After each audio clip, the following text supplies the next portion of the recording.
Добар ден, издвојуваме дел од најновите случувања од дома и светот. Еве што има ново. Премиерот Христијан Мицкоски најави дека денеска во владата ќе одржи состанок со представниците на маркетите, дистрибутерите и трговците, на кој ќе побара намалување на цените на производите, особено на основните прехранбени артикли. Тој порача дека периодот на криза е зад државата и дека сега е време компаниите да им возвратат на граѓаните за трпението што го покажале во изминатиот период. Премиерот нагласи дека владата располага со механизми за интервенција, доколку не дојде до доброволно намалување на цените и порача дека нема да прифати оправдување од страна на трговците. Уште една позитивна вест од Мицкоски. Тој изјави дека очекува бензините да поевтинат од 2,5 до 3 денари, а дизелот за 7 денари. Од регулаторна потврдија. Од утре дизелот поевтин за 7 денари, бензините за 3,5 и 4 денари за литар. Пумпата за инхалирање Фостер, која ја користат пациентите со астма и хронична обструктивна белодробна болест, поскапе од 300 на 1081 денар во македонските аптеки. Од Фондот за слободен печат велат дека формирањето и одобрувањето на цените на лековите е на Министерството за здравство, иако самиот фонд е одговорен за формирање на референтните цени. Темата е на Мирослава Симоновска. Владата утре ќе го разгледува ребалансот на буџетот, најави министерката за финансии Гордана Димитриевска-Кучовска. Според неа предвидена е нагорна корекција на буџетскиот дефицит, но овој пат поради зголемени потреби за финансирање на капитални инвестиции. Пченицата, јачменот и оризот се сметаат за стратегиски производи во Македонија. Тие влегуваат и во стоковните резерви. За нив производната цена ја објавува Министерството за земјоделство. Земјоделците се во очекување на цените на пченицата и на јачменот. Жетвата почна, а според нив, тоа што се разговара е далеку од нивните очекувања. Весна Дамчевска со повеќе детали во незиниот текст.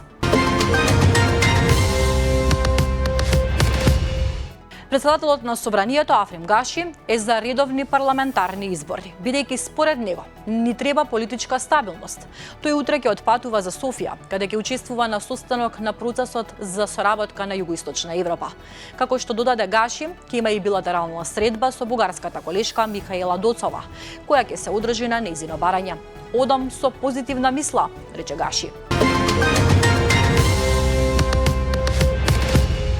Веста од Брисел дека Украина и Молдавија добија почеток на преговори ја буди старата македонска горчина. Земјава со децении прави компромиси, но се уште не може да го направи следниот чекор.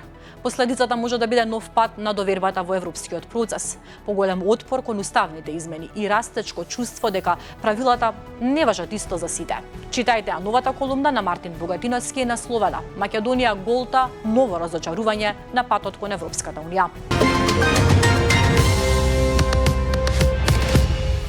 Убиство и самоубиство синоќа ја потресе Босна и Херцеговина. Маж со ловечка пушка ја убил сопругата во нивниот двор близу Грачаница, пошто се застрелал во главата. Повеќе информации ќе бидат познати по завршувањето на истрагата и другите действија што ќе ги преземат надлежните органи. Скандал во Србија. Српската полиција во рамки на меѓународната операција Пајтон уапси 6 лица осомничени за сексуална експлоатација на деца преку интернет и поседување материјали со детска порнографија. Меѓу уапсените еден е руски државјанин. Ужас во Филипините. 20 тинејџери утрово со пиштоли пукале во училиште на Филипините и убиле 3 ученици, а раниле уште 5 мина.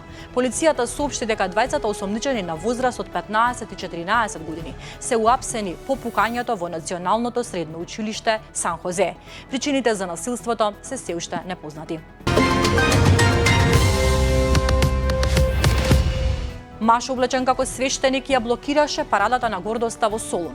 Тој легнал на улицата и почнал да извикува: "Покајте се!" На видеото кое брзо се прошири на социјалните мрежи, се гледа како тој лежи на улицата со крст во рацете пред едно од возилата што учествувале во парадата, поради што набрзо беше повикана полиција која го отстрани од местото.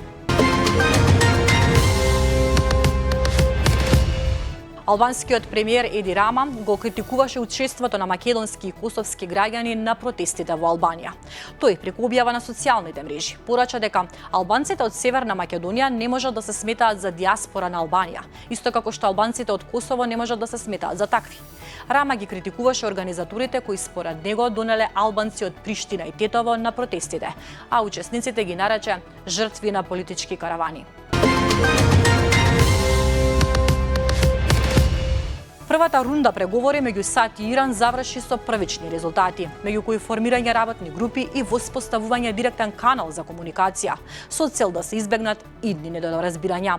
Следуваат дополнителни разговори на работно ниво, додека американската страна засега не даде официјален коментар. Целта останува иста – финален договор да се постигне во рок од 60 дена.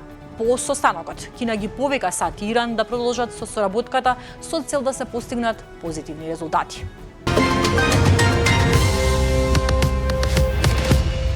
Што се случува на Фиџи? Локалните жители на островот Комо имаат изрека: местото е толку убаво што секој ден е како Божик.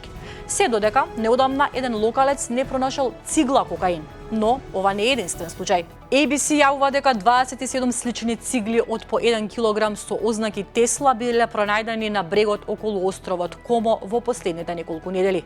Фиџи е жариште на кризната состојба со дрога во Пацификот.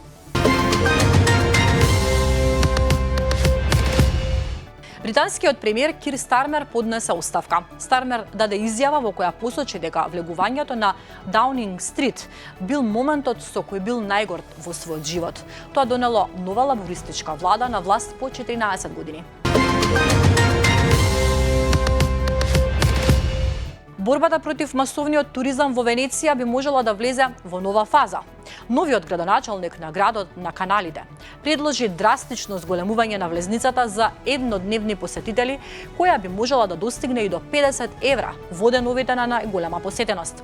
Иако целта е да се намали притисокот врз историското јадро на еден од најпосетуваните градови во светот, предлогот веќе предизвика дебата за тоа дали толку висока такса би можела да ја ограничи слободата на движење на туристите.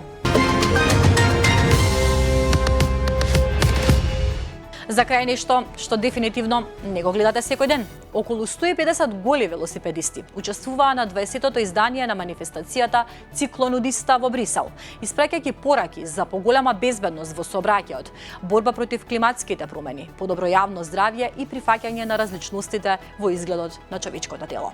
Толку од мене, многу повеќе на slobodnpečat.mk. Се читаме.